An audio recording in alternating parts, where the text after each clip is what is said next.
If you've watched a football video, podcast, or anything on your For You page in the last year or so, then you've definitely come across Jon Gruden at some point in your recommended. Gruden has over 250,000 subscribers on his personal YouTube channel with Barstool Sports, and his videos on the Barstool main channel regularly pull in close to 400,000 plus views. People are tuning in for his deep knowledge, intense energy, and unfiltered love for the game.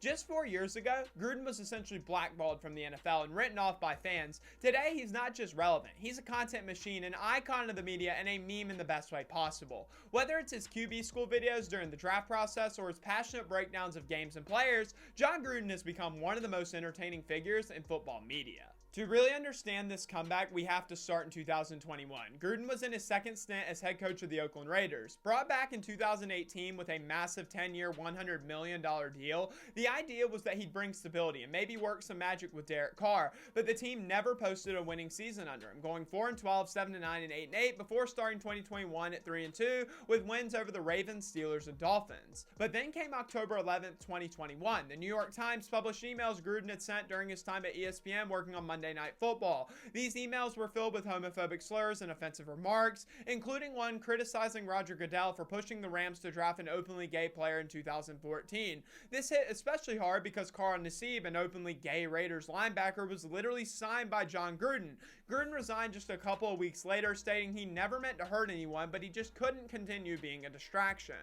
In the days following, the Buccaneers removed him from their Ring of Honor, and Gruden's coaching career seemed done, outside of a low-key consulting role for the Saints in 2023 and a bizarre advisory stint with the Milano Seamen in Italy in 2024. Gruden was off the football map. Then in October 2024, Jon Gruden did something no one expected. He launched a TikTok account. His very first video broke 700,000 views in just 3 days, and just like that, Gruden was back as an analyst of sorts, just in a more modern fashion. He leaned into what he knew best, breaking down quarterback play. He often did this with very little editing, just a clipboard, and his blunt, energetic style. Barstool Sports quickly noticed the success and signed Gruden to a multi-year deal. That's when his full-blown media comeback really started to take shape. He launched a YouTube and Instagram account, keeping things raw and simple. No fancy graphics, no over-edited content, just Gruden, a marker, a whiteboard, and a ton of football knowledge. His Super Bowl breakdown was my personal favorite, and fans in general just couldn't get enough.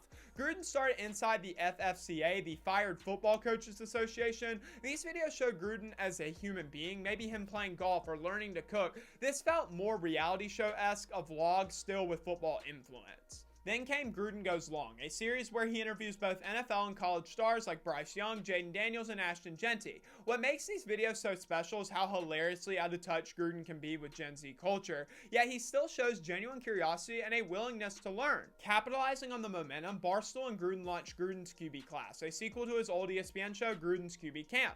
This version featured 2025 draft prospects like Will Howard, Quinn Ewers, and Jackson Dart. The analysis made for must-watch content and gave fans a unique look at this year's quarterback class. Now, Jon Gruden is much more than just a football coach. He's an icon of football media. He's even been reinstated into the Buccaneers Ring of Honor and has been floated around in some head coaching rumors. Gruden has said he'd love to coach again, and while he's definitely still got the football mind to do it, the truth is he's thriving in this new role. He's got a platform, a massive audience, and a whole new lane of influence. Would I love to see Gruden back on the sidelines? Absolutely. The man's a Super Bowl champion for a reason, but at the same time, it's hard to imagine him stepping away at something that he's so freaking good at. Gruden is easily Barstool's best hire, and he is so back.